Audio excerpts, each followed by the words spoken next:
तो कल हम लोग क्या क्या देख रहे थे बताओ? कल क्या देख रहे थे? Economic load dispatch. Economic load dispatch में भी कौन सा सेगमेंट देखे थे हम लोग? सबसे पहले तो इकोनॉमिक लोड डिस्पैच क्या होता है, कल क्या बताया था मैं आपको? क्या बताया था?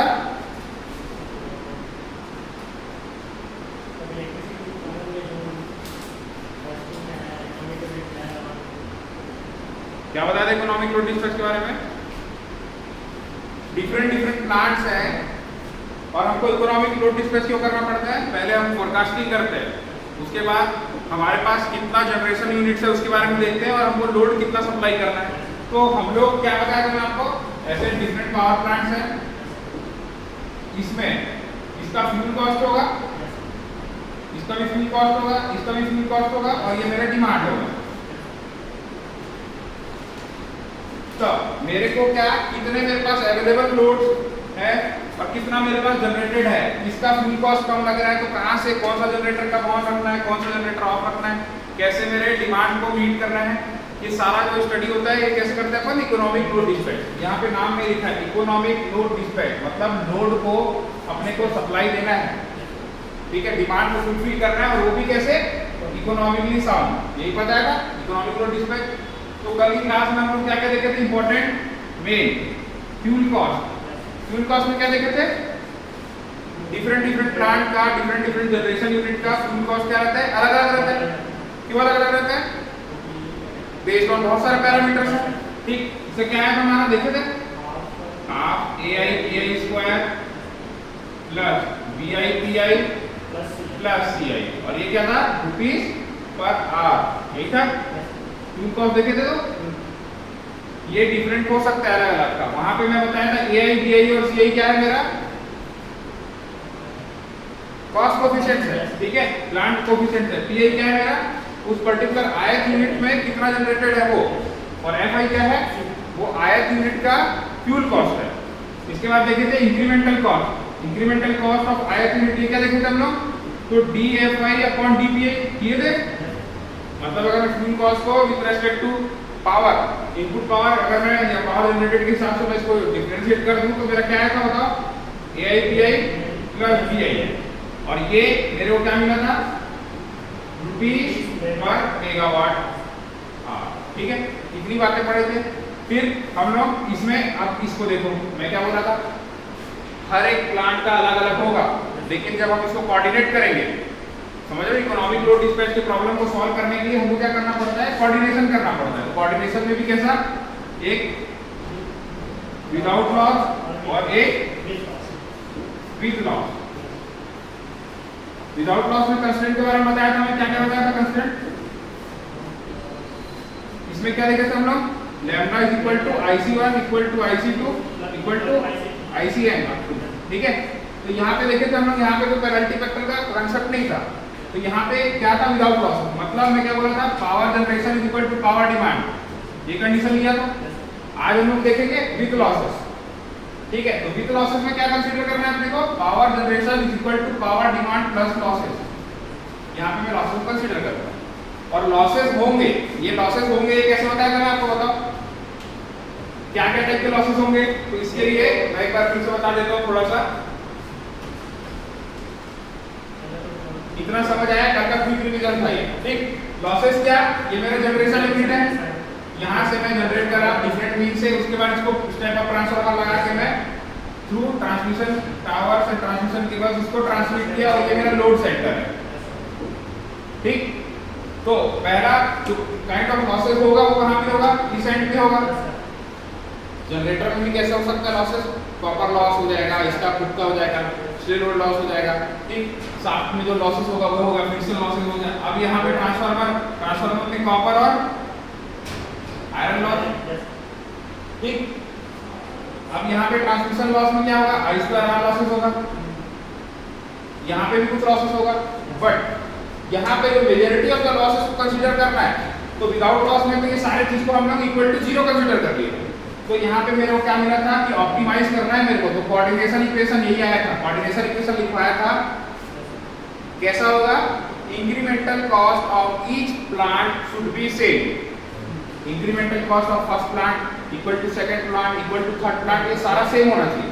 तो मेरे को विदाउट लॉस वाला क्वेश्चन आएगा तो क्या करना है मेरे को lambda equal to IC1 equal to IC2 equal to IC3। वहां लैम्डा क्या बताया था, क्या है, लैग्रेंजियन मल्टीप्लायर बताया था। और क्या नाम बताया था इसका, लैग्रेंजियन कोफिशिएंट बोलेगा तो भी। तीसरी बात और क्या बोलेगा, cost received by the plant बोलेगा तो भी लैम्डा निकालना है। तो आपको ये याद रहना चाहिए। अब जो हम लोग देख रहे हैं वहां पे ये लॉसेस को कंसीडर कर रहा है, और लॉसेस किस टाइप के होंगे, ये सारे लॉसेस होंगे। बट हम सारे लॉसेस को एक साथ कंसीडर कर सकते हैं क्या। अब देखो ट्रांसफार्मर एक बहुत शानदार इक्विपमेंट है, इलेक्ट्रिकल इक्विपमेंट जिसका एफिशिएंसी 99% के आसपास होता है। तो इसके लॉसेस को अपन नेग्लिजिबल करते हैं, इसके लॉसेस को भी नहीं लेंगे। हम जो लॉसेस को कंसीडर करेंगे वो क्या होगा, I2R लॉसेस, मतलब ट्रांसमिशन लाइन के जो लॉसेस होंगे उसको ही कंसीडर करेंगे। तो मैं क्या बोल रहा हूँ, ये PL है, या कौन सा लॉसेस आएगा, ट्रांसमिशन लाइन लॉसेस को कंसीडर करना है। ठीक है, नोट करो, इतना नोट करो। हेडिंग में क्या रहेगा, इकोनॉमिक लोड डिस्पैच में वो वाला केस विथ लॉसेस वाला।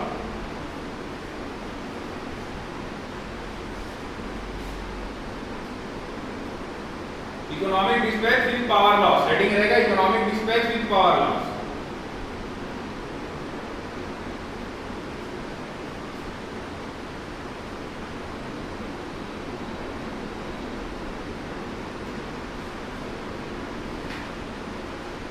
ठीक है, तो अभी हमारा जो प्रेजेंट जो रहता है पावर सिस्टम है किस टाइप का रहता है, देखो अभी किस टाइप का पावर सिस्टम रहता है हमारा, इसको लिख लेना। ये इस टाइप का रहता है, ये डिफरेंट जहाँ पे पावर प्लांट है यहाँ से लेके आ गए, ये एक और ग्रिड हो गया, ठीक है, ये एक और ग्रिड हो गया, यहाँ से एक और ग्रिड आ गया। तो ये नेशनल ग्रिड है। पावर ग्रिड का क्या काम रहता है, यही सब तो करते हैं हम लोग, एक ग्रिड को दूसरे ग्रिड से कनेक्ट करते हैं। तो ये नेशनल ग्रिड हो गया। ठीक, अब हम लोग जब लॉसेस को कंसीडर करेंगे तो लॉसेस तो बहुत सारे होंगे। कौन कौन से लॉसेस होंगे मैं लिखा देता हूँ यहाँ पे। एक जनरेटर जनरेशन एंड पे होगा, दूसरा ट्रांसफार्मर का लॉस होगा, कॉपर और आयरन। ठीक, तीसरा क्या होगा मेरा, ट्रांसमिशन लॉसेस होगा। चौथा क्या होगा, इलेक्ट्रिसिटी थ्रेट वाला भी एक लॉसेस होगा। ठीक, तो ये सब लॉसेस को अपन क्या करते हैं, क्योंकि ट्रांसफार्मर का एफिशिएंसी हाई रहता है तो ये लॉसेस को कंसीडर नहीं करेंगे। हम लोग तो कंसीडर करेंगे ट्रांसमिशन लॉसेस को, मतलब I2R लॉसेस को कंसीडर करेंगे। तो यहाँ पे जो economic dispatch problem with losses होगा, यहाँ पे I2R लॉसेस को लेंगे, मतलब ट्रांसमिशन लाइन लॉसेस को लेंगे। ठीक है, बाकी ये सब लॉसेस को कंसीडर नहीं करना है।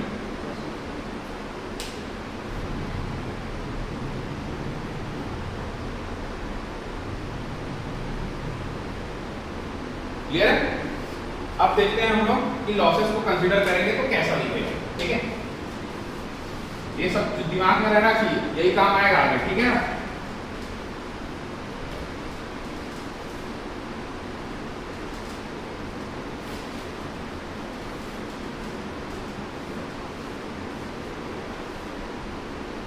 ठीक।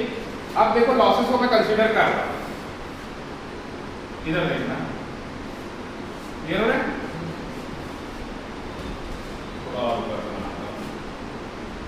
ये क्या हो गया मेरा जनरेशन एंड,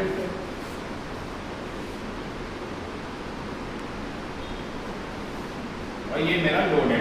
ठीक है, लोड है। अब ये मेरा ट्रांसमिशन लाइन का एक वो है, बाकी चलो एक प्लांट यहाँ है, एक प्लांट वहां है, सेंटर में लोड लगा हुआ। क्लियर है। अब यहाँ पे मैं बोल दे रहा हूँ इसका जो पावर जनरेट हो रहा है ये P1 है, पावर फैक्टर 1 मतलब PF1। क्लियर है। यहाँ जो करंट फ्लो हो रहा है वो I1 है, और ये ट्रांसमिशन लाइन इसका रेजिस्टेंस R1। इस साइड का क्या है, R2 है, यहाँ करंट जो फ्लो हो रहा है I2 है, और यहाँ पे पावर 2 जनरेट हो रहा है, पावर फैक्टर का PF2 है। तो अब ये दोनों करंट आएगा, मतलब यहाँ पे क्या हो जाएगा I1 प्लस I2, और ये जो लोड है इसका क्या हो रहा है R3 है। क्लियर है। अब पावर क्या होता है, देखो यहाँ पे power equal to √3 VL IL cos phi है ना, cos phi power factor, power equal to √3 VL IL, यहाँ पे लिख दे रहा हूँ पावर फैक्टर। क्लियर है। अब यहीं से, अब यहाँ से देखो, अगर मैं IL के टर्म्स में लिखूंगा तो क्या हो जाएगा, पावर अपॉन, ठीक है, जाएगा √3 VL और पावर फैक्टर। ये इस फॉर्मेट में दिख रहा है आपको। क्लियर है। अब मैं बता रहा हूँ ये पूरे ट्रांसमिशन लाइन में देखो कल ये भी बताया था मैं कि जैसे जैसे लेंथ बढ़ता है वैसे लॉसेस बढ़ता है। कैसे बताया था ना R is equal to power loss भी हो रहा है I square R transmission line R rho L by A, तो L का बढ़ना मतलब R का बढ़ना। क्लियर? तो अगर मैं ये लोड सेंटर में यहीं पे जनरेशन एंड में ही अपना लोड को लगा दूंगा तो डिस्टेंस कम हो रहा है, लॉस कम होगा। ठीक है, लेकिन अब हमारा यहाँ पे लोड है तो हम किस केस में लॉड को कंसीडर कर रहे हैं? जब मैं लोड को यहाँ शिफ्ट करूंगा तब कैसा लॉसेस होगा, जब यहाँ शिफ्ट करूंगा तब कैसा लॉसेस होगा, इसको देखते हैं। क्लियर हो रहा है? तो अभी पावर लॉस का इक्वेशन लिखूंगा तो कैसे दिखना चाहिए बताओ? 3 क्यों आ रहा है? 3 phase power I1 square R1 I2 square R2 plus क्या आएगा? अब देखो ये वाला इसको मैं इक्वल टू I3 तो बोल सकता हूँ, तो मैं लिख देता हूँ I3 स्क्वायर R3। क्लियर हो रहा है? अब क्या हो रहा है देखो, पावर लॉस ही लिख रहा हूँ, पावर लॉस का इक्वेशन है ये। क्यों? क्योंकि मेरे को यहाँ पे मैं बताया आपको हम विथ लॉस कंसीडर कर रहे हैं। विथ लॉस मतलब क्या होना चाहिए मेरा? Power generation must equal to power demand plus power loss. तो अभी मैं अगर ये लॉस को निकाल लूँ इसके रेस्पेक्ट में तो मैं इसमें कुछ इकोनॉमिक डिस्पैच के प्रॉब्लम को सॉल्व कर लूंगा। ठीक, तो पावर लॉस क्या हो जाएगा देखो यहाँ पे 3 I1 square R1 plus I2 square R2 I3 को मैं लिख दिया I1 plus I2 whole square R3। ये कैसा हो जाएगा देखो, I1 प्लस I2 जब ओपन होगा तो कैसा दिखेगा? 3 ऐसे रहने देगा plus A plus B whole square मतलब कैसे दिखेगा? Plus I1 into I2 2I1 into I2 into R3 ऐसा दिखेगा। समझ आ रहा है कि कोई डाउट इसमें? अब देखो I को मैं किस फॉर्मेट में लेके आ गया? P upon root 3 DL power factor. ठीक, तो यहाँ पे 3 I1 का स्क्वायर, I1 का वैल्यू क्या आएगा मेरा देखो I1 है मतलब P1 अपॉन रूट 3 V1। अब ये V1 है कि क्या समझ आ रहा है आपको? अब ये देखो क्योंकि I1 का स्क्वायर इसका स्क्वायर किया मैं, चलो अभी मैं लिख देता हूँ नेक्स्ट में स्क्वायर करूंगा। ठीक है, इसको ब्रैकेट डाल दे रहा हूँ और ये पावर फैक्टर 1 इसका स्क्वायर इनटू R1 क्या लिख रहा हूँ अच्छे से देखो इसको। ठीक है, नेक्स्ट वाले में क्या होगा? अब ये R1 रहेगा कि R1 प्लस R3 रहेगा बताओ? इधर देखो I1 स्क्वायर कॉमन है यहाँ पे और यहाँ पे भी I1 स्क्वायर। जब कॉमन निकालूंगा तो ब्रैकेट में R1 प्लस R3 आएगा, आएगा कि नहीं? नेक्स्ट देखो सिमिलरली I2 स्क्वायर यहाँ पे भी I2 स्क्वायर है, यहाँ पे भी I2 स्क्वायर। तो I2 स्क्वायर कॉमन निकाला तो R2 प्लस R3 आएगा। यहाँ पे देखो P2 root 3 V2 power factor 2 इसका square into R2 plus R3 आएगा। क्लियर? नेक्स्ट अब क्या बच गया मेरा? ये सब तो हो गया, यही बचा मेरा 2I1 I2 और R3। ठीक है, अब देखो ये I1 I2 R3 इसको भी तुम्हें रिप्लेस किया जा सकता है। अरे इसको रिप्लेस नहीं किया जा सकता है? अभी यहाँ पे I1 और I2 को तो कॉमन नहीं लिखा। I1 का वैल्यू क्या आएगा बताओ मेरे को? यहाँ पे P1 रूट 3 V1 PF1, यहाँ पे क्या आएगा? P2 रूट 3 V2 PF2 और R3। वेरी गुड, क्लियर है? अब देखो क्या क्या करने वाला हूँ इसका अरेंजमेंट को देखो। ठीक, फाइनल पावर लॉस इक्वेशन क्या आएगा इसको समझते हैं। ये इसका स्क्वायर है, ये इसका स्क्वायर है, वो कॉमन है। ये रूट 3 और ये रूट 3, ये रूट 3 का स्क्वायर बन के 3 बनेगा, यहाँ 3 कॉमन ही। देखो P1 square plus 3 into V1 square plus into है ना, इसको छोड़ो 3 V1 स्क्वायर PF1 का स्क्वायर और ब्रैकेट में क्या आएगा? R1 plus R3। क्लियर है? सिमिलरली यहाँ पे क्या आएगा मेरा देखो P2 square 3 V2 square PF2 का होल स्क्वायर और R2 प्लस R3। क्लियर है? नेक्स्ट में क्या आएगा? 2 P1 P2, ये तो मल्टीप्लाई हो जाएगा root 3 V1 V2 PF1 PF2 into R3। Clear है? अब देखो 3 बाहर भी है 3 अंदर भी है, न्यूमरेटर डिनोमिनेटर का सबका 3 खत्म। तो फाइनल इक्वेशन कैसा दिखेगा मेरे को? पावर लॉस का ये सब खत्म हो जाएगा। क्लियर हो रहा है आपको? फाइनल करके क्या दिखेगा देखो, P1 square upon V1 square power factor 1 का स्क्वायर R1 प्लस R3 पहला plus P2 square V2 square PF2 square और R2 प्लस R3। क्लियर है? यहाँ क्या मिलेगा, ये 3 cancel, 2 P1 P2 V1 V2 PF1 PF2 R3। Clear? तो अब अपन क्या करते हैं, ये सारा चीज को अपन को समझ तो आ गया ऐसे ऐसा आएगा करके, ठीक है। अब देखो इसके ऊपर मैं यहाँ पे लिख रहा हूँ, इसको समझना। इक्वेशन क्लियर है कैसे कैसे आया, कोई दिक्कत नहीं होना चाहिए इसमें, ठीक है। नोट करो इसको, इतना नोट कर लो, एक बार मैं समझा देता हूँ फिर अच्छे से लिखना इसको, ठीक। अब मैं क्या कर रहा हूँ इसको समझो, ये पावर फैक्टर तो ये तो रिक्वायर्ड रहेगा P1 स्क्वायर, ये P2 स्क्वायर रहेगा, ये P1 P2 भी रहेगा। मैं इतने वाले जो टर्म है इसको एक कांस्टेंट बना देता हूँ।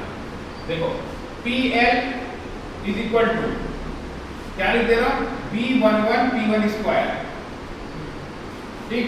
इसको क्या बोल दे रहा हूँ मैं, क्योंकि 2 का है तो B22 P2 स्क्वायर, और इसको क्या बोल दे रहा हूँ प्लस 2 B12, क्या बोल रहा हूँ मैं, देखो यहाँ पे क्लियर है, 2 B12 और क्या आएगा P1 P2। क्लियर है? तो यहाँ पे मैं B1 का वैल्यू लिखूं B11 का, तो B11 क्या है मेरा, ये B11 B22 और B12 ये क्या है मेरे कोफिशिएंट्स है, पावर लॉस कोफिशिएंट। B11 का वैल्यू क्या है बताओ, यहाँ पे एकदम पता रहना चाहिए, ये आगे न्यूमेरिकल इससे बनेगा। क्या बोल रहा हूँ मैं यहाँ पे देखो, R1 plus R3 upon B1 के स्क्वायर पावर फैक्टर 1 का स्क्वायर, B22 का वैल्यू क्या है R2 R3 upon B2 square power factor 2 का स्क्वायर, और इसको B12 बोलूं या B21 बोलूं, इसका वैल्यू क्या है मेरा, देखो यहाँ पे क्या है R3 upon B1 B2 power factor 1 power factor 2, ये एकदम इंपॉर्टेंट है। क्लियर है? ये एकदम पता रहना चाहिए अपने को, अभी इससे क्वेश्चन आया रहता है यही एग्जाम में, स्टेट इंजीनियरिंग सर्विसेज में और आईएएस में बहुत बार पूछा क्वेश्चन है, गेट में भी इससे पूछा हुआ क्वेश्चन है। तो मैं क्या बोल रहा हूँ यहाँ पे B11 B22 और B12 या बोलूं B21, ये क्या है मेरे कोफिशिएंट ऑफ पावर लॉस। लिखो इसको, लिखो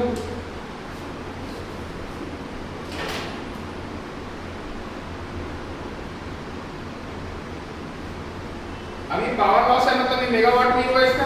क्लियर है?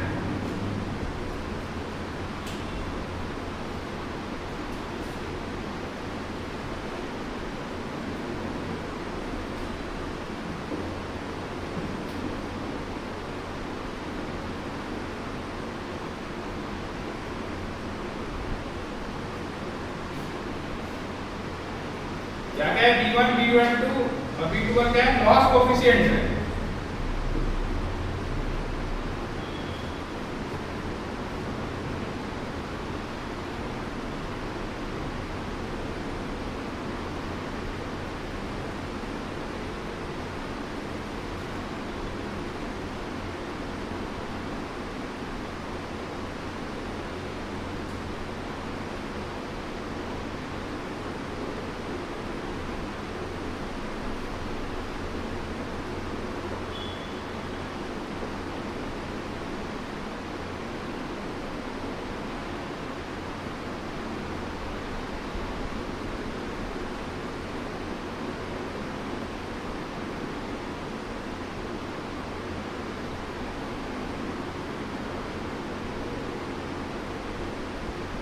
इसका डेरिवेशन आपको पता रहना चाहिए। कल को मेरा लोड यहाँ चले जाएगा, ये इधर चले जाएगा, उसके बारे में अपन देखेंगे, है ना। लेकिन आपको एक रफली आइडिया होना चाहिए कि लॉस कोफिशिएंट का वैल्यू क्या क्या होगा।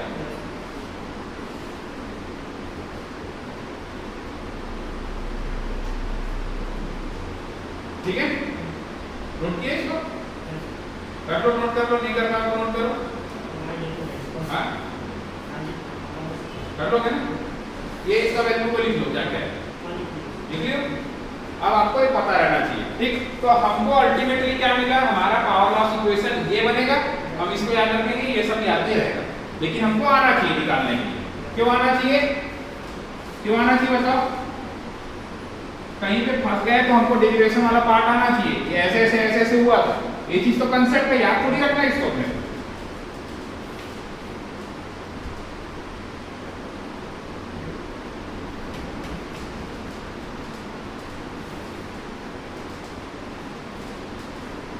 ठीक है, तो ये समझ आ गया हमको। अब देखो मैं इसको एक मैट्रिक्स के फॉर्म में लिख देता हूं, तो पावर लॉस को कैसा लिखा जाएगा? देखो P1 P2, अब क्योंकि स्क्वायर है वहां पे, देखो B1 B12 B21 और B22 इनटू P1 P2, इसको जब मल्टीप्लाई करोगे ना तो भी एक मिलेगा इक्वेशन में। देखो तो जैसा याद रखना है वैसा याद रख सकते हो। जहां पे B11 का वैल्यू क्या है, ये B22 का वैल्यू क्या है, ये B12 का वैल्यू क्या है, ये है। क्लियर हो रहा है? अब हम लोग क्या पढ़ रहे हैं इसमें? With loss, economic dispatch with loss. तो मतलब मैं बताया तुमको, क्या बताया स्टार्टिंग में, क्या बताया आप लोगों को कि पहले वाले में अपन power generation is equal to power demand ले रहे थे, लॉसेस लिखा तो, बट यहाँ पे आएगा पावर लॉस। तो इसके लिए हमको कोऑर्डिनेशन इक्वेशन निकालना पड़ेगा। कोऑर्डिनेशन इक्वेशन कैसे निकाले थे? लैग्रेंजियन मेथड से। तो लैग्रेंजियन मेथड क्या है तुम्हारा? Lambda equal to IC1, but यहाँ पे क्या है देखो, लैम्डा इज इक्वल टू, देखो यहाँ पे 1/1 माइनस ITL इंटू IC1। अब ये ITL क्या है मैं बताता हूँ। ये ITL क्या है? इंक्रीमेंट, क्या बोल रहा हूँ मैं? Incremental transmission losses. क्या बोल रहा हूँ यहाँ पे, देखो इसको ITL, ये क्या है?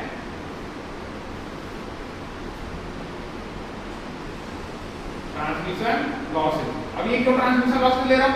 मैं बताया क्या, ये हमारे जनरेशन से लेकर टिल डिस्ट्रीब्यूशन तक के क्या क्या लॉसेस होते हैं। जनरेशन एंड पे होगा, एक ट्रांसफार्मर का लॉसेस होगा और एक ट्रांसमिशन लॉसेस होगा। तो हम लोग जो लॉसेस को कंसीडर करते हैं, ऐसे तो बहुत सारे लॉसेस हो जाएंगे। अब ट्रांसफार्मर का एफिशिएंसी क्या रहता है, बहुत हाई रहता है, तो उसके लॉसेस को नेग्लिजिबल कंसीडर करते हैं। सेम जनरेशन एंड पे भी कंसीडर नहीं करते उसको। हम जो मेजर लॉसेस लेते हैं वो ट्रांसमिशन लॉसेस, इसलिए यहाँ पे इंक्रीमेंटल ट्रांसमिशन लॉसेस। अब ये इंक्रीमेंटल क्यों कर रहा बता? क्योंकि वेरिएशन इन लेंथ के साथ ही पड़ेगा, है ना। तो इंक्रीमेंटल ट्रांसमिशन लॉसेस को लूंगा मैं। अब इंक्रीमेंटल ट्रांसमिशन लॉसेस क्या होगा देखो, ITL is nothing but power loss को डिफरेंशिएट कर दूं with respect to power generation. क्या बोल रहा हूं देखो, अगर ये मेरा इक्वेशन है और ये P1 P2 P1 P2 ये क्या है? जनरेटेड पावर है। ये जनरेटेड पावर कौन सा होगा? ये पावर प्लांट 1 का जनरेटेड पावर। P2 क्या होगा? पावर प्लांट 2 का जनरेटेड पावर। तो अगर मैं पावर लॉस को with respect to generated power, या इसको मैं PI लिखूं, तो ये क्या हो जाएगा? ith प्लांट का जनरेटेड पावर। P1 मतलब पावर प्लांट 1 का जनरेटेड पावर, P2 मतलब पावर प्लांट 2 का जनरेटेड पावर। तो इसको ऐसा लिखो कि इसको PI लिख दो या PG लिख दो। ITL is equal to dPL by क्या हो जाएगा, मतलब derivative of PL by generated power. ठीक, तो लिखो यहाँ पे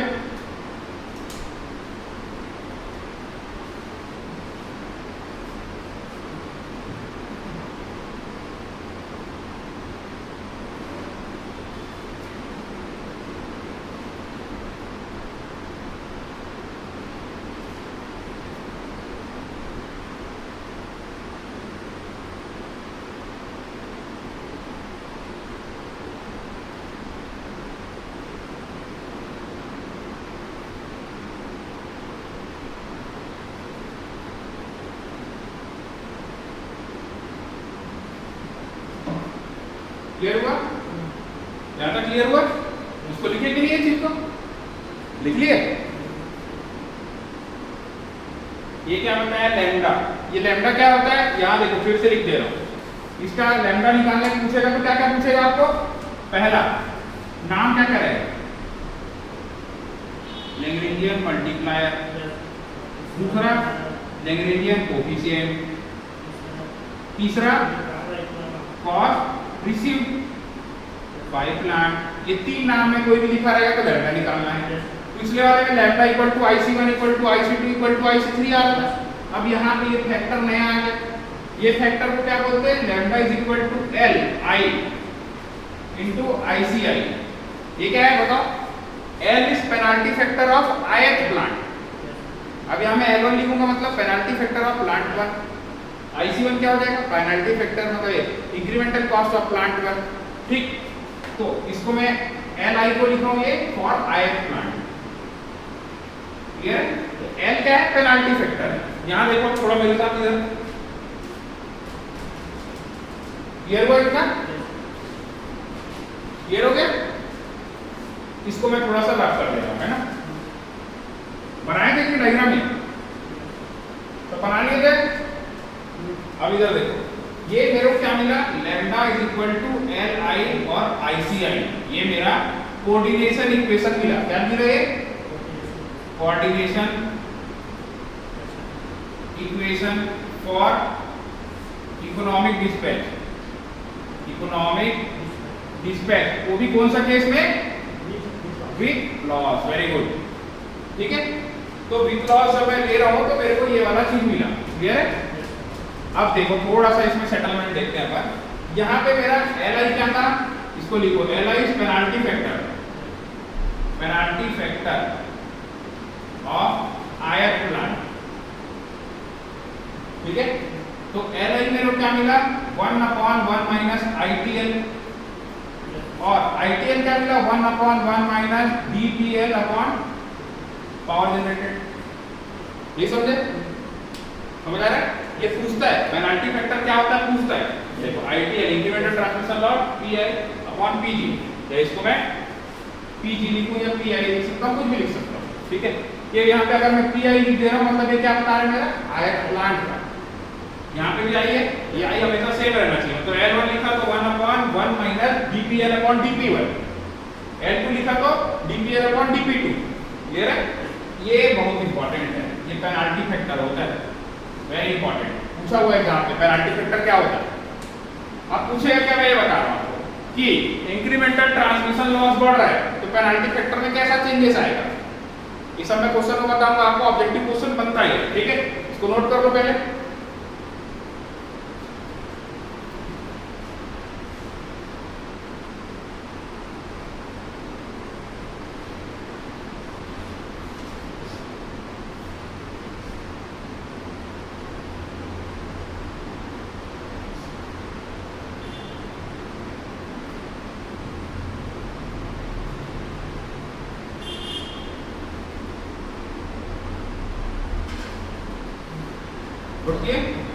तो अब इस सब को मिटा देता हूं मैं, आपको सब चीज के बारे में पता रहना चाहिए, क्या क्या हो रहा है, क्या क्या नहीं हो रहा है।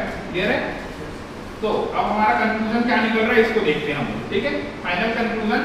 जैसे विदाउट लॉस वाले में क्या मिला था हमको? देखो फिर से एक बार, ये विदाउट लॉस, विदाउट लॉस में क्या मिला था? Lambda is equal to IC1 equal to IC2 equal to ICN। ठीक है, तो इसमें क्या बोला था मैं? कंक्लूजन में क्या बोला था? incremental cost for economic dispatch problem, to solve economic dispatch problem, economic dispatch problem को solve करना मतलब to reduce fuel cost या to get minimum fuel cost। देखो इधर देखो कंक्लूजन क्या था इसका?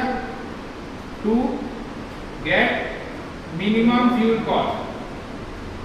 ठीक है, incremental cost of each plant should be safe, ये पहला कंक्लूजन। ठीक, अब देखो हमारा कंक्लूजन बदलेगा कि नहीं? अब हम तो लॉसेस को कंसीडर किए, ये कि नहीं? तो लॉसेस को कंसीडर किए हैं तो यहाँ पे देखो विथ लॉस में क्या मिला? देखो क्या मिला बताओ?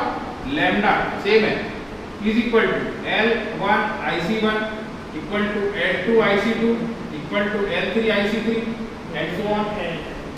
मतलब इसमें कंक्लूजन क्या होगा मेरा? For economic dispatch problem to reduce fuel cost to minimum. देखो इसमें इंपॉर्टेंट कंक्लूजन क्या हो जाएगा?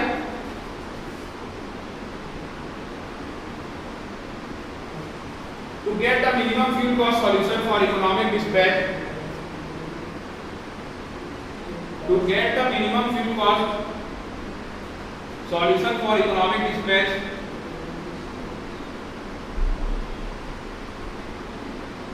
अभी इकोनॉमिक डिस्पैच भी विथ लॉसेस। ठीक है, ब्रैकेट में इकोनॉमिक डिस्पैच के बाद में ब्रैकेट में विथ लॉसेस। ठीक है, product of penalty factor and incremental cost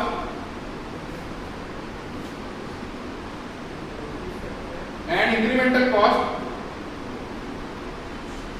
of each generating unit must be same.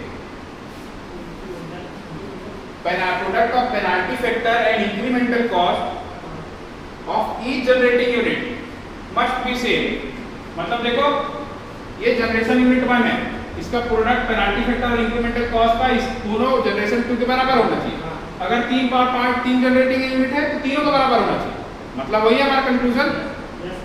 अब आपको पता रहना चाहिए विथ लॉस में क्या होता है, विदाउट लॉस में क्या होता है। क्लियर है? अब थोड़ा सा यहाँ पे आते हैं, हमको क्या मिला यहाँ पे कि जब विथ लॉसेस कंसीडर कर रहे हैं तो लैम्डा इज इक्वल टू क्या मिला, एल और IC1, LI और ICI यही दिख रहा है। अब देखो ये मेरे को फिक्स करना है, तो यहाँ पे क्या दिख रहा है मेरे को, देखो यहाँ पे दो कंडीशन हो सकता है, या तो LI को बढ़ा दूं और IC1 को कम कर दूं, ठीक है, या तो LI को कम कर दूं और IC1 को बढ़ा दूं। मेरे को क्या डिजायरेबल रहता है बताओ? किसी भी चीज का इंक्रीमेंटल कॉस्ट कम होना चाहिए, फ्यूल कॉस्ट कम होना चाहिए, यही मेरा कंसीडरेशन है, यही मेरा कंसीडरेशन है। इकोनॉमिक डिस्पैच का मतलब ही क्या है कि फ्यूल कॉस्ट को रिड्यूस करना है। फ्यूल कॉस्ट को रिड्यूस करूंगा जनरेटिंग प्लांट का, तो मैं उस प्लांट से ऑप्टिमम यूज कर सकता हूं। कल देखे थे हम लोग 3 प्रोजेक्ट एग्जांपल फ्रेम करके। तो मेरे को क्या चाहिए, इसको मेरे को अचीव करना है, ये मेरे लिए वेस्ट है। नहीं समझे? मेरे को इंक्रीमेंटल कॉस्ट को कम करना है। अब इंक्रीमेंटल कॉस्ट क्या होता है, देखो पहले हम लोग क्या देखे थे, fuel cost half PI square PI plus CI, और ये क्या था रुपीस पर आवर। इसको मैं क्या किया था, इंक्रीमेंटल कॉस्ट के लिए DFI अपॉन DPI, तो मेरे क्या मिला था AI PI plus BI। Clear है? अब देखो मेरे को क्या करना है, अगर इंक्रीमेंटल कॉस्ट को कम करना है, इंक्रीमेंटल कॉस्ट को कम करना है तो पेनाल्टी फैक्टर को बढ़ाना पड़ेगा। अब इंक्रीमेंटल कॉस्ट को देखो, ये इंक्रीमेंटल कॉस्ट है, ये डायरेक्टली प्रोपोर्शनल टू पावर है। अगर मैं यहाँ पे पावर को सब्जेक्ट बनाऊं तो देखो क्या आ जाएगा, देखो incremental cost minus BI upon AI, यही आ रहा है। तो इंक्रीमेंटल कॉस्ट कम कैसे हो सकता है, पावर को कम जनरेट करा के। लेकिन ये करना चाहिए क्या, नहीं करना चाहिए। तो हमको क्या करते हैं, कुछ ऑप्टिमम चूज करना है। ये तो LI है, इसका वैल्यू को मैं कुछ फिक्स कर देता हूं कि इससे कम होना ही नहीं चाहिए, इससे ज्यादा हो चलेगा, इससे कम नहीं होना चाहिए। तो इसलिए क्या होता है, LI पेनाल्टी फैक्टर है। ये क्या है, पेनाल्टी फैक्टर। पेनाल्टी फैक्टर क्या होता है, LI बताया था 1/1 माइनस ITL। Very good. और ये ITL क्या होता है, 1/1 minus power loss upon power generation. तो पेनाल्टी फैक्टर को मैं कुछ ऐसा सेट करता हूं, अभी कैसा सेट करूंगा उसको देखना है, ठीक है। कितना होना चाहिए पावर जनरेशन का, इसका यूनिट कितना होना चाहिए। इधर देखो मेरे पास, इधर देखो, हम लोग विथ लॉस में देखे power demand is equal to power generation plus power loss. Clear है? तो इससे मेरे को क्या समझ आया, हमेशा ये होता, एक मिनट ये गड़बड़ हो गया थोड़ा, sorry. Power generation must be equal to power demand plus power loss. तो यहां से मेरे को क्या मिला, पावर जनरेशन है वो ग्रेटर देन हमेशा पावर डिमांड होना चाहिए। क्लियर? क्लियर हो गई? तो यहाँ पे देखो ये वैल्यू डिनोमिनेटर है, ये डिनोमिनेटर पावर जनरेशन है, जो की वैल्यू ज्यादा है। तो डिनोमिनेटर ज्यादा है तो ये पूरा वैल्यू कम मिलेगा। क्लियर हो रहा है? फॉर एग्जांपल यहाँ देखो, यहाँ पे देखो 1 माइनस 1, यहाँ पे कुछ भी ले रहा हूँ, अगर ये वैल्यू 2 है तो ये वैल्यू 1 से कम मिलेगा, मिलेगा कि नहीं, डिनोमिनेटर ज्यादा है। तो अब ये इसमें से और ये माइनस, मतलब ये डिनोमिनेटर फिर लो हो गया। क्लियर हो रहा है आपको? अब ये डिनोमिनेटर लो हो गया, मतलब ये ओवरऑल ये पूरा बढ़ेगा, बढ़ेगा कि नहीं? समझ आ रहा है क्या होगा, समझ आ रहा है? तो मेरे को जो पेनाल्टी फैक्टर है उसका वैल्यू हमेशा ग्रेटर देन इक्वल टू 1 मिलेगा। क्या बोल रहा हूं मैं, ग्रेटर देन इक्वल टू 1। अब ग्रेटर देन इक्वल टू 1 कब मिलेगा, जब 1 माइनस 1 अपॉन पावर लॉस और पावर जनरेशन 0, पावर लॉस 0, तो क्या मिलेगा मेरे को, LI मिलेगा 1। बाकी दुनिया भर के केस में मेरे को पेनाल्टी फैक्टर ग्रेटर देन 1 मिलेगा, और ये मेरे को डिजायरेबल भी है, क्योंकि पेनाल्टी फैक्टर बढ़ेगा तो मेरा इंक्रीमेंटल कॉस्ट कम होगा, और यही मेरे को अचीव करना है इकोनॉमिक डिस्पैच में। क्लियर हो रहा है आपको? तो ये सारा चीज है। मतलब अगर आपको क्वेश्चन पूछ दे कि पेनाल्टी फैक्टर का वैल्यू कितना होना चाहिए, और ऑप्शन फ्रेम कर दे 0 से 1 के बीच में, लेस देन 0, ग्रेटर देन 1 या p greater than equal to 1। आपको क्या आंसर होना चाहिए? p greater than equal to 1। Worst case में पेनल्टी फैक्टर 1 होगा। 1 कब होगा? जब लॉसेस 0 होगा, तभी तो मैं लैम्डा इज इक्वल टू, देखो विदाउट लॉसेस में क्या लिया था? Lambda is equal to IC1 equal to IC2। यहाँ पे अगर पेनल्टी फैक्टर को L लिखता भी तो L का वैल्यू तो जब पावर लॉस 0 तो 1 हो गया, लिखने का मतलब था क्या? समझ आ रहा है आपको? लिखो इस चीज को नोट करो।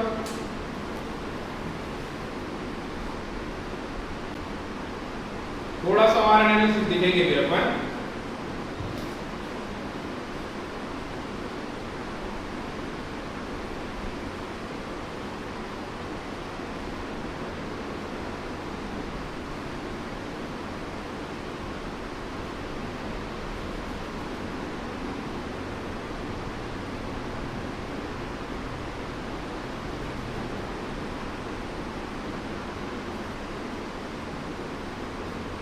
क्लियर हो रहा है?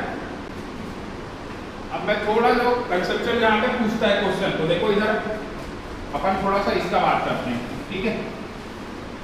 जहां से क्वेश्चन फ्रेम होता है, थ्योरेटिकल क्वेश्चन यहाँ से पूछता है कि ऐसा ऐसा चेंजेस होगा तो क्या क्या चेंजेस देखने को मिलेगा, इसके बारे में बात करते हैं। तो फिर से आते हैं यहाँ पे, क्या मिला था मेरे को? Li is equal to 1/1 minus ITL is equal to 1/1 minus power loss upon power generation. ये मिला था। और हम देखें कि power generation greater than power demand होगा, ठीक? तो मैं अगर बोल रहा हूं कि ITL का वैल्यू फॉर एग्जांपल 0 है, मतलब ये विदाउट लॉस वाला केस, तो पेनल्टी फैक्टर का वैल्यू कितना आएगा? 1/1 माइनस 0। L1 कितना आएगा? ये पहला केस है, ठीक है, इसको L1 बोलते हैं। ये कितना आ गया मेरा? 1, ठीक? अब देखो ITL को मैं बढ़ा दे रहा हूं, क्या कर रहा हूं मैं? इसको बढ़ा दे रहा हूं, ठीक? इसको क्या ले रहा हूं मैं? 0.1 ले ले रहा हूं। 1/1 माइनस 0.1, तो ये क्या हो जाएगा? 1/0.9। सोचो ये डिनोमिनेटर कम हो गया न्यूमरेटर से, मतलब इसकी वैल्यू ज्यादा मिलेगी, ठीक? नेक्स्ट मैं ITL को और बढ़ा दे रहा हूं, 1/1 माइनस 0.2 मतलब 1/0.8, फिर कम हो जाएगी तो और ज्यादा मिलेगा। मतलब अगर मैं इसको L1 बोल रहा हूँ, इसको L2 बोल रहा हूँ, इसको L3 बोल रहा हूँ, तो L3 greater than L2 greater than L1 होगा। तो minimum value of penalty factor क्या होगा मेरा? 1 मिनिमम, उससे ज्यादा कुछ भी हो सकता है। ये पूछता है minimum value of penalty factor is 1। अब देखो यहाँ पे थोड़ा सा समझते हैं, ये incremental transmission loss is nothing but power loss upon power generation. मतलब अगर मैं बोलूं, हमको देखने को क्या मिल रहा है कि इंक्रीमेंटल ट्रांसमिशन लॉस अगर बढ़ रहा है तो पेनल्टी फैक्टर भी बढ़ रहा है। क्या बोल रहा हूं मैं? इंक्रीमेंटल ट्रांसमिशन लॉस बढ़ रहा है तो पेनल्टी फैक्टर भी बढ़ रहा है, मतलब डायरेक्टली प्रोपोर्शनल है। क्लियर हो रहा है?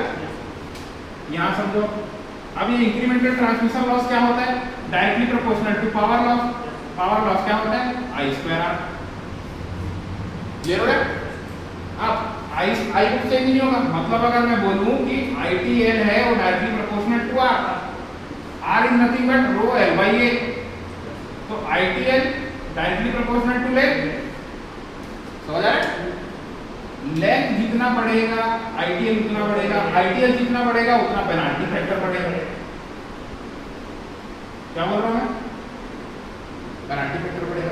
तो अब ये बताओ, ये जनरेशन यूनिट है, अगर मैं यहीं पे मैं लोड को लगा दूंगा, ये लोड है और यही जनरेट हो रहा है, इसका पेनल्टी फैक्टर क्या होना चाहिए? 1। क्यों 1 होगा? डिस्टेंस यहाँ पे एकदम कम है, तो डिस्टेंस क्या हो जाएगा? कम है। पावर लॉस 0, पावर लॉस 0 मतलब पेनल्टी फैक्टर 1। इसकी दूरी और बढ़ेगी, यहाँ लोड आएगा पेनल्टी फैक्टर और बढ़ेगा, और दूर जाएगा पेनल्टी फैक्टर और बढ़ेगा। क्लियर हो रहा है? ये पूछता है आपको, क्या पूछेगा? बता रहा हूँ, इंक्रीमेंटल ट्रांसमिशन लॉस है, अगर लेंथ बढ़ रहा है तो इसमें क्या चेंजेस आएगा? इसमें लेंथ के बढ़ने से पेनल्टी फैक्टर, मतलब L में क्या चेंजेस होगा, ITL में क्या चेंजेस होगा? 4 ऑप्शन प्रिंट कर दूंगा, increases, decreases, neither increases not increases, but decreases then decreases. क्या होगा? ये सबको लिखो, एनालिसिस को। समझ आ रहा है आपको? एक लेंथ के बढ़ने से क्या क्या चेंजेस आता है देख लो। लेंथ बढ़ने से रेजिस्टेंस बढ़ेगा, रेजिस्टेंस बढ़ने से टीएल बढ़ेगा, टीएल बढ़ेगा तो आईटीएल बढ़ेगा, और आईटीएल बढ़ेगा तो पेनाल्टी फैक्टर बढ़ेगा। कनेक्टेड है पूरा, इसको लिखो, पूरा अच्छे से लिखो।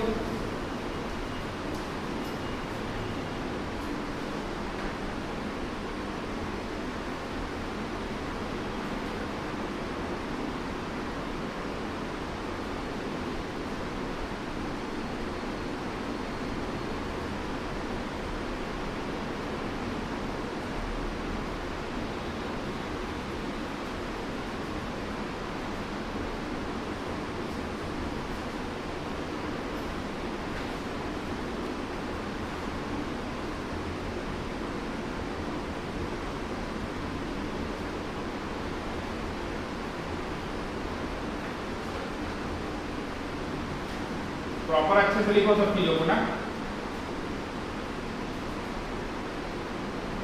ये ना दिमाग में बैठ रहा है कि नहीं आप सबके? इलेक्ट्रिकल में सबसे ज्यादा मजेदार पढ़ने का यही चीज है कि आप सब चीज को नोटिस कर पाते हो, कोई चीज याद रखना ऐसा नहीं है।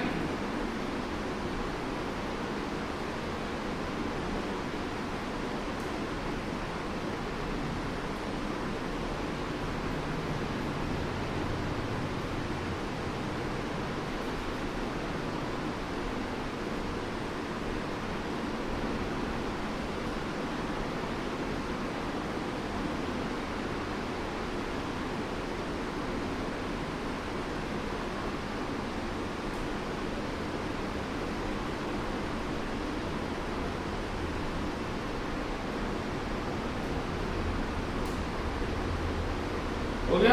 क्लियर हुआ? तो मैं अब पूछूं कि लेंथ बढ़ने से क्या होगा, एक क्वेश्चन ही फ्रेम कर दे रहा हूं। देखो कि जनरेशन एंड से 10 किलोमीटर में एक पावर प्लांट है और एक 100 किलोमीटर में पावर प्लांट है, ठीक है? इंक्रीमेंटल कॉस्ट किसका कम होगा, किसका ज्यादा होगा? देखो ये 10 किलोमीटर है, इसका पेनाल्टी फैक्टर कम होगा, इस वाले में पेनाल्टी फैक्टर क्या होगा, ज्यादा होगा, इंक्रीमेंटल कॉस्ट कम होगा। क्लियर हो रहा है? तो आपको डायरेक्टली पूछ सकता है क्या कि ऐसा ऐसा हो रहा है, मेरा लेंथ बढ़ रहा है तो पेनाल्टी फैक्टर में क्या चेंज हो जाएगा, ठीक है? ये सब चीजों को समझे अपन? तो एक कंक्लूजन लिखते हैं क्या, अभी देखो हमको समझ आया क्या, if load is near to the generation unit, या ये ऐसा लिख सकते हैं, the distance between generating station and the load centre, ठीक है? पहला conclusion, if the distance between generating station and load center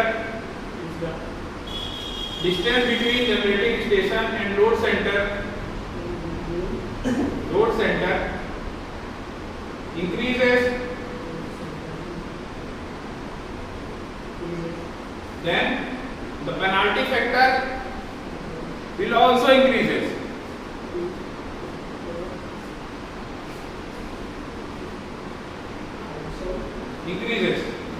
justify हो रहा है?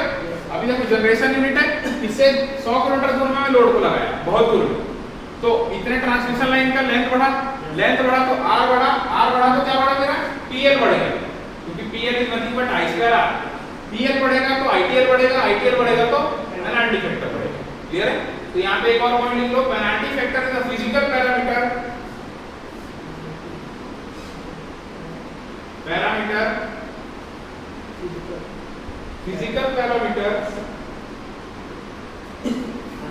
and it represents the distance between generating station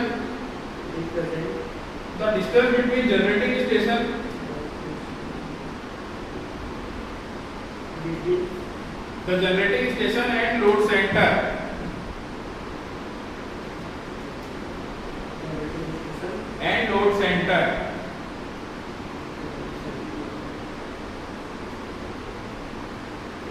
clear हो रहा है? तो थोड़ा सा आप 3 टाइप का केस को अपन लेते हैं। किस टाइप का केस बोल रहा हूं मैं? 3 टाइप का केस, ठीक? यहां पे नोट करते हैं। देखो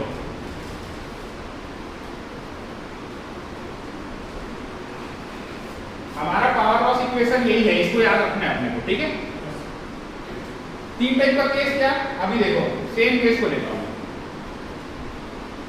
2 टाइप का, पहला केस, ठीक? ये जनरेटिंग स्टेशन G1 है, और यहीं पे मैं लोड सेंटर को लगा दे रहा हूँ, ये जनरेटिंग स्टेशन G2 यहाँ पे। क्या बोल रहा हूँ मैं, नोट करो इसको, फिगर को बनाओ।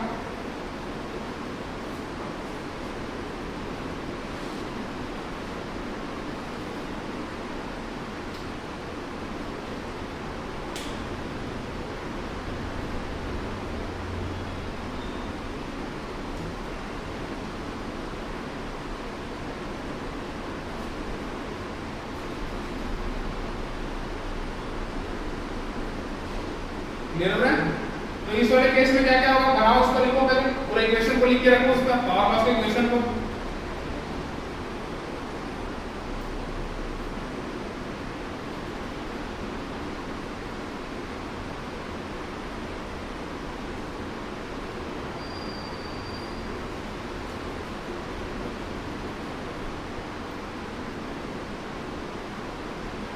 क्लियर हो रहा है? अब देखो यहाँ पे मेरे को क्या क्या पता चला था, सब चीज को जानते हैं। B11, B22, B12 एक सब क्या है मेरे लॉस कोफिशिएंट। अब यहाँ पे जो की जनरेशन है, यहीं पे I1 होगा और यहाँ पे I2 होगा, I3 0 है। अब यहाँ पे R1 क्या होगा, क्या क्यों, क्योंकि यही लोड सेंटर है, यहीं पे मेरे को डिमांड देना है, यहाँ पे पावर जनरेट करा दे रहा हूँ, यही जनरेट करा के यहीं पे रिसीव कर रहा हूँ। तो मतलब जब मेरा लेंथ ही 0 है तो यहाँ पे R भी 0 होगा। तो मैं बोल दे रहा हूँ यहाँ पे केसेस क्या होगा, केसेस क्या होगा, देखो R1 इक्वल टू 0, R3 है नहीं, R3 0 एग्जिस्ट करेगा, R2 नॉट इक्वल टू 0। अब देखो ये पावर लॉस इक्वेशन क्या आया था मेरा, देखो यहाँ पे याद करो क्या क्या आया था, बताओ क्या आया था, T1 square R1 plus R3 V1 square power factor 1 का स्क्वायर, यही आया था। इसी को तो मैं बोला था B11 यही है करके। नेक्स्ट क्या आया था, T2 square R2 plus R3 V2 square power factor 2 का square plus 2 P1 P2 V1 V2 power factor 1 power factor 2 और R3, यही होगा। अब बताओ मेरे को क्या क्या 0 होगा इसमें, क्योंकि R1 और R3 0 है, ये पूरा 0, ठीक है। इसको अभी ऐसा नहीं लिखते, बार बार यही काम आने वाला है। ये वाला 0 हो गया, ये वाला 0 हो गया, बचेगा क्या ये, और इसकी वैल्यू क्या है मेरी B22। तो मेरा जो पावर लॉस का इक्वेशन इस केस में आएगा वो क्या आएगा मेरा, देखो B22 P2 स्क्वायर, ये पावर लॉस है। अभी मैं बता रहा हूं आपको निकालोगे कैसे, ठीक है। ये हो गया। अब मैं निकाल रहा हूं, मेरा कोऑर्डिनेशन इक्वेशन ऐसा आएगा, L1 1 तो होगा ही, क्यों, देखो L1 यहाँ पे क्या होगा, क्योंकि जनरेशन स्टेशन 1 में लगा है, तो L1 is equal to 1/1 minus ITL is equal to 1/1 minus PL upon PG। Loss हो रहा है क्या, नहीं, तो 0, तो 1/1 माइनस 0 मतलब 1। तो आपको क्या समझ आ रहा है, सर जहाँ पे जनरेटर स्टेशन 1 लगा है अगर वहीं पे लोड होगा तो उसका पेनाल्टी फैक्टर 1 होगा, क्यों, क्योंकि पेनाल्टी फैक्टर का मिनिमम वैल्यू पॉसिबल क्या है, 1। क्लियर हो रहा है? तो मेरे को ये समझ आ गया, यहाँ पे लगा है तो इसका पेनाल्टी फैक्टर 1 है। अब मेरे को निकालना क्या है 2 के लिए, L2 1/1 माइनस, अब बताओ ये L2 है तो P2 होगा कि P2, very good, 1/1 minus PL का वैल्यू क्या है B22 स्क्वायर P2, इसका d बाई dt, देखो dP2 अपॉन, इसको जब मैं सॉल्व करूंगा तो क्या आ जाएगा, देखो इधर सामने आ जाएगा, is equal to 1/1 minus 2 B22 P2। Clear हो गया? ऐसा दिया रहेगा आपको, एक क्वेश्चन देगा, फिगर ये देगा, फिगर नहीं देगा तो कहानी देगा। 2 जनरेटिंग स्टेशन है जिसमें मैं पहले जनरेटिंग स्टेशन में ही अपना लोड सेंटर को लगा, मेरा लोड वहीं पे। क्लियर हो गया? आपको P2 का वैल्यू दे देगा, देखो मेरे बात को समझो, P2 का वैल्यू देगा और इसका वैल्यू दे देगा L2 का, क्या होगा, P2 का दे देगा और L2 का दे देगा। आपको क्या बोलेगा पता है आपको, P22 का वैल्यू निकाल, तो आपको क्वेश्चन में क्या लिखा रहेगा, फाइंड द लॉस कोफिशिएंट। तो लॉस कोफिशिएंट पूरे इक्वेशन में क्या निकलेगा, B22, और B22 का वैल्यू पूछे रहेगा। देखो L2 का वैल्यू दिया है और P2 का वैल्यू दिया है, ये पूछा है।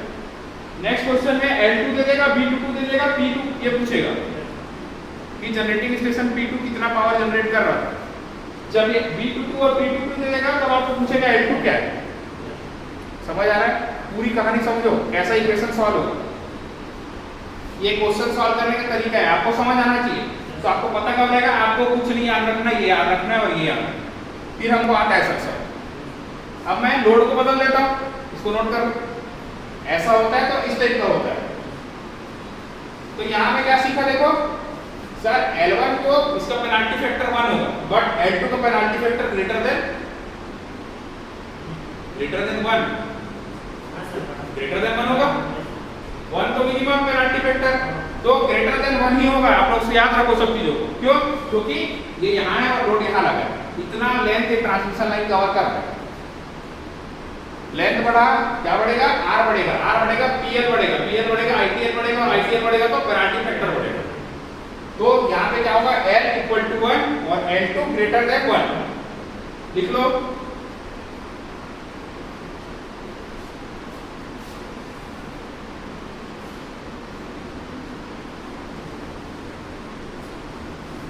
थोड़ा साथ साथ लिखते चला करना आप लोग।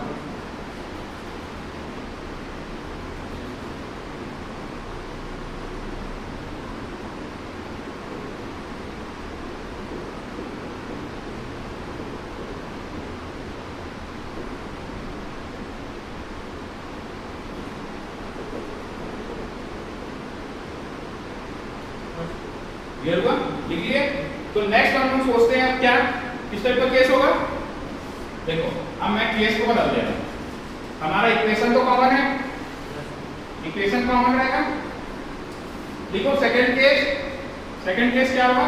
अब केस क्या बदल रहा है? इधर देखो, ये जनरेटर स्टेशन 1 है, ये ट्रांसमिशन लाइन है, ये जनरेशन स्टेशन 2 है। अब लोड को मैं यहाँ पे लगा दे रहा हूँ। ये मेरा PD है, पावर डिमांड। यहाँ पे P जनरेट हो रहा है, तो यहाँ जो जनरेट हो रहा है वो क्या होगा? P2। यहाँ जनरेट हो रहा है वो P1, यहाँ से I2 और यहीं पे I1, यहाँ पे सॉरी ये I1 और ये I2, ये R1 और ये R2 और R3 तो है ही नहीं बीच में। तो यहाँ केस में क्या क्या होगा? देखो R1 0 होगा क्या? नहीं, नॉट इक्वल टू 0। R2 0 होगा क्या? यस। R3 0। अब R1 R2 और R3 के 0 होने के कारण अब क्या 0 होगा? ये 0 और ये 0। तो मेरा पावर लॉस इक्वेशन इसके लिए क्या बनेगा? देखो P1 स्क्वायर B11। B11 का वैल्यू क्या है? R1 plus R3। देखो R1 प्लस R3, यहाँ R3 0 रहने से क्या मेरे को R1 तो मिल रहा है। B11 का वैल्यू क्या है? देखो R1 plus R3 upon B1 square power factor 1 का स्क्वायर है। ये P11 का वैल्यू है। क्लियर है? अब देखो penalty factor 1 upon 1 minus ITL, 1 upon 1 minus power loss upon P1 1 equal to 1 upon 1 minus B11 P1 square upon, देखो ये इसका T बाई D P1 हो रहा है। तो जब डिफरेंशिएट होके आएगा तो 2 सामने आएगा, 1 माइनस 2 B11 P1। तो ये L1 है वो ग्रेटर देन 1 होगा कि नहीं? और L2 क्या होगा? 1 अपॉन 1 माइनस 0 सर। 0 क्यों? क्योंकि डिमांड वहीं पे, लोड सेंटर वहीं पे लगे जहां जनरेट हो रहा है। तो L2 का वैल्यू क्या आएगा? Equal to 1। नोट करो।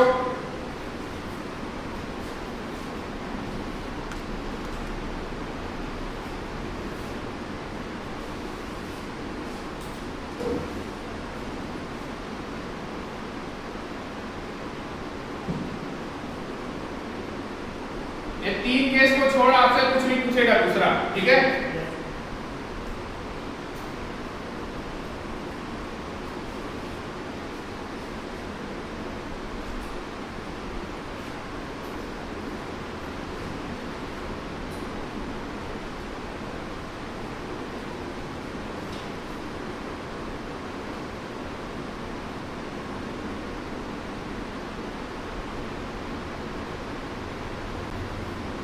क्लियर हुआ?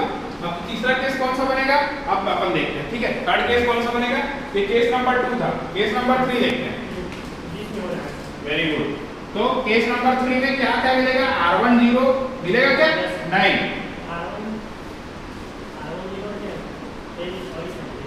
E जनरेशन 1 जनरेशन 2 और यहाँ पे मैं लोड लगाया बीच में, तो R1 तो not equal to 0, R2 not equal to 0, यहाँ का P2 मिलेगा, यहाँ का P1 मिलेगा। समझ आ रहा है आपको?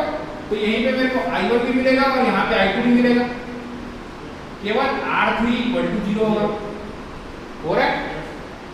होगा कि नहीं? क्या क्या मिलेगा देखो यहाँ पे। अब मेरे को देखो यहाँ क्या क्या मिलेगा, P11 मतलब B11 भी मिलेगा, B22 भी मिलेगा, ये वाला तो 0 होगा मेरा।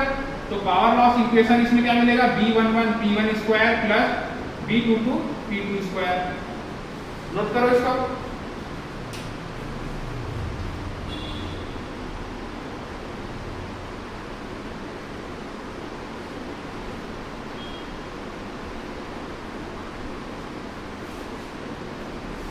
ठीक है, अब बताओ मेरे को यहाँ पे इसके रेस्पेक्ट में L1 क्या होगा और L2 क्या होगा, 1/1 माइनस, ये पूरा इक्वेशन है। पहली बार L1 है तो dPL/dP1,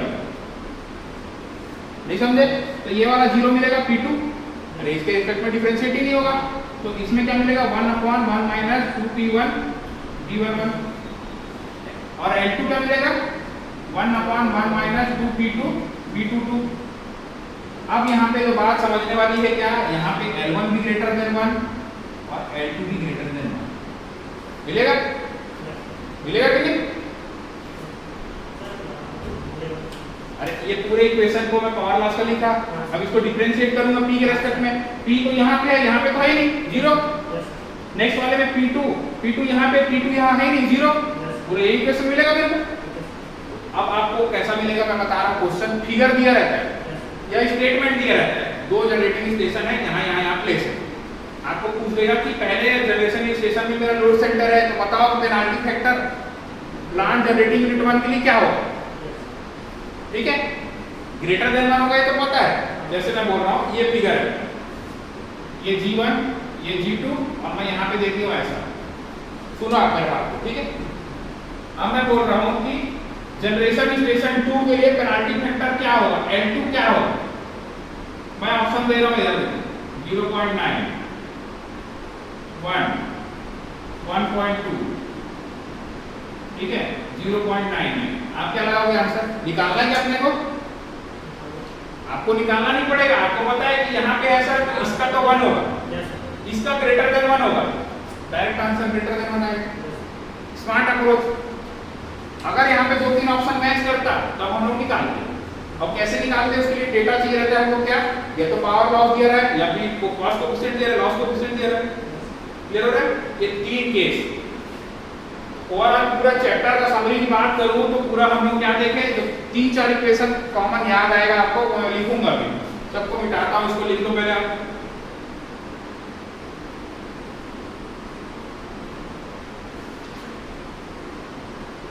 कल से पूरा न्यूमेरिकल सॉल्व करेंगे, ठीक है? क्लियर हुआ? अब थोड़ा सा क्विक रिवीजन में देखते हैं कि चैप्टर में हम लोग पढ़ेगा, ठीक है? आपका फॉर्मूला कॉपी ऐसे ही होना चाहिए कि सर पूरा चैप्टर हमको एक बार में दिखे, एक पन्ने से 2 पन्ने। जब एग्जाम के टाइम आप रिवीजन करने जाओ तो सीधा आपको दिखना चाहिए। सबसे पहले सर फुल कॉस्ट पढ़े क्या, आप AI PI square plus BI PI plus CI, ये था रुपीज पर आवर पहला। अब आपको किसी क्वेश्चन में ले दिया गया कि फ्यूल कॉस्ट ऑफ प्लांट 1, तो P F1 होगा, ऐसा लिखा रहेगा तो P1 रहेगा, P2 रहेगा, P1 ही रहेगा। मेरे को पूछा इंक्रीमेंटल कॉस्ट निकालना है, तो आप क्या करोगे, इसको डिफरेंशिएट कर दोगे। नेक्स्ट देखिए इंक्रीमेंटल कॉस्ट, ये क्या था मेरा AI PI plus BI rupees पर मेगावाट आवर, यही आया। फिर economic load square without loss क्या आया, lambda is equal to IC1 equal to IC2 equal to so on, मिला। विथ लॉस में देखे तो हम लोग पावर लॉस का इक्वेशन देखे, क्या मिला मेरे को, याद करो P1 square B11 P2 square V22 plus 2 P1 P2 B12 मिला ये। वहां पे B11 क्या था? अरे कुछ नहीं, आपको बता रहा हूँ, छोटा सा दिमाग में फिगर रखना। सर ऐसा कुछ बनाए थे और ऐसा लगाए थे। ये G1 था, ये P1 था, ये PF1 था, ये I1 था, ये R1 था, ये R2 था। आप बना दोगे तो यहाँ से B11 क्या था आपको समझ आ जाएगा। B11 मतलब इसके लिए ले रहा हूँ सर, इसके लिए क्या क्या होना चाहिए मेरा? सबसे पहले तो क्या आना चाहिए? देखो B1 स्क्वायर आया था। अब यहाँ पे I1 I3 के कॉमन में आएगा तो कैसा आएगा? ये इसका वैल्यू क्या आता है? R1 plus R3 B1 square PF1 का स्क्वायर। B22 क्या था? Very good, power factor 2 square. B12 बोलूं या B21 बोलूं? R3 अपॉन, अच्छे से सोचो, 2 P1 P2 ऊपर में था, नीचे में क्या था? B1 B2 PF1 PF2, यही था। तो दिमाग में ये फिट रहना चाहिए भाई। अब ये तो निकाल लिया हम। इसके बाद हमारा यहाँ कोऑर्डिनेशन इक्वेशन क्या है? Li ICi, मतलब यहाँ पे भी Li क्या बोला है? Penalty factor. ये क्या होता है? 1/1 माइनस ITL। ITL क्या होता है सर? पावर लॉस को डिफरेंशिएट करेंगे with respect to power i। Power i क्या है? जिसका पेनाल्टी फैक्टर निकाल रहे हैं वही जनरेटिंग यूनिट का पावर, जनरेटेड पावर। ठीक, तो यहाँ पे और क्या पढ़े हम लोग कि पावर लॉस है प्रोपोर्शनल टू R होते हैं, R proportional to L। L बढ़ने से R बढ़ेगा, R बढ़ने से पावर लॉस बढ़ेगा, पावर लॉस बढ़ने से ITL बढ़ेगा, और ITL बढ़ने से पेनाल्टी फैक्टर बढ़ेगा। पेनाल्टी फैक्टर का मिनिमम वैल्यू 1, वो भी कब? जब मेरा जनरेशन यूनिट के पास ही लोड लगा रहेगा, और बाकी केस में मेरा पेनाल्टी फैक्टर ग्रेटर देन 1 रहेगा। इतना सब कुछ पढ़े। फिर 3 केस कौन सा पढ़े? जब यहाँ पे लोड होगा, दूसरा जब यहाँ पे लोड होगा, और तीसरा जब यहाँ पे लोड होगा। इतना ही है चैप्टर, ये पूरे चैप्टर का सार है। अगर इतना बोलूं एक कॉपी में एक पन्ने में आप अगर अच्छे से पढ़े हो तो इसको देख के दिमाग में आ जाना चाहिए चैप्टर में क्या पढ़े। क्लियर है? कल इस सबको अपन देखेंगे इसका न्यूमेरिकल। न्यूमेरिकल में कैसे आज हिंट दे दिया हूं किस टाइप का न्यूमेरिकल आएगा। सीधा मेंशन रहेगा विद लॉस विदाउट लॉसेस, कुछ मेंशन नहीं है मतलब विदाउट लॉसेस लेना है। जहां पे लॉसेस के बारे में दिया है वो विद लॉस सॉल्व करना है। विद लॉस होगा तो इससे सॉल्व करेंगे, विदाउट लॉस होगा तो इससे सॉल्व करेंगे। लैम्डा क्या बोलते हैं बताया मैं? लैग्रेंजियन मल्टीप्लायर, लैग्रेंजियन कोएफिशिएंट या cost received by the power plant. ये 3 चीज अगर लिखा है तो आपको लैम्डा का वैल्यू निकालना है। क्लियर है? ये पूरा चैप्टर का सार था। तो बाकी अपन कल यहाँ से न्यूमेरिकल चालू करेंगे। 2 दिन में पूरा इससे जो भी अच्छे क्वेश्चन आए हुए हैं AE JEE IAS GATE सब बना लेंगे। ठीक है?